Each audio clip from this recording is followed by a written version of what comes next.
Hi అందరికి. ఇవాళ నేను మసాలా దొండకాయ వండాను. టేస్ట్ అయితే చాలా బాగుంది. ఎప్పుడు ఒకేలాగా వండితే మా ఇంట్లో వాళ్ళు తినట్లేదు. ఇంకా దొండకాయ వండినప్పుడల్లా మిగిలిపోతుందని ఈసారి అయితే ఇలా ట్రై చేశాను. చాలా బాగా కుదిరింది.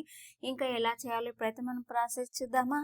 ముందైతే దొండకాయలన్నీ డీప్ ఫ్రై చేసుకొని ఆ తర్వాత ఇంకొక గిన్నె పెట్టుకొని అందులో ఆయిల్ వేసుకొని కొద్దిగా మసాలాలు, ఇంకా కట్ చేసిన ఉల్లిగడ్డ, కొద్దిగా అల్లం వెల్లుల్లి పేస్ట్, పసుపు వేసి కలుపుకొని ఆ తర్వాత 2-3 టమాటాలు పేస్ట్ చేసుకొని ఇలా వేసుకొని కలుపుకొని పక్కన ఉంచుకోవాలి. అంతలోపు మనమైతే ఇంకా కొన్ని పల్లీలు, నువ్వులు వేయించుకోవాలన్నమాట. అవి చల్లారేలోపు ఆ ఉడుకుతున్న టమాటాలు మనం డీప్ ఫ్రై చేసుకున్న దొండకాయలు అయితే వేసుకోవాలి. ఆ తర్వాత అందులో కొద్దిగా టేస్ట్ తగ్గ కారం, సాల్ట్ వేసి కలుపుకొని అందులోనే ఒక గ్లాస్ వాటర్ వేసి ఉడకనివ్వాలి. ఇది ఉడికేలోపు మనం వేయించి పెట్టుకున్న పల్లీలు అయితే పేస్ట్ చేసుకోవాలి. ఇలా పేస్ట్ చేసుకొని ఉడుకుతున్న దొండకాయలు అయితే వేసుకోవాలి.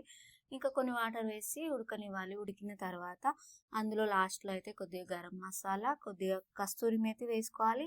ఇంకా కట్ చేసిన కొత్తిమీర వేసుకొని లాస్ట్లో కొద్దిగా నిమ్మకాయ పిండుకుంటే టేస్ట్ అయితే చాలా బాగుంటుంది. ఇంకా అందులోకి నేను చపాతీ చేశాను అనమాట. చపాతీలోకి అయినా రైస్లోకి అయినా చాలా బాగుంటుంది. ఇంకా నా చిట్టలకి మా వారికి ఇద్దరికి ఆరోగ్యం బాగాలేదు, వాళ్ళిద్దరికి ఫీవర్ వచ్చిందనమాట. ఇంకా అందుకని చపాతీ చేశాను. మొత్తానికైతే నా వంట కంప్లీట్ అయిపోయింది. ఇంకా ఈ వీడియో కనుక మీకు నచ్చినట్లయితే ప్లీజ్ లైక్ చేయండి, షేర్ చేయండి. మరిన్ని వీడియోస్ కోసం నా ఛానల్ సబ్స్క్రైబ్ చేసుకోండి. మళ్ళీ నెక్స్ట్ వీడియో కలుస్తాను. బాయ్.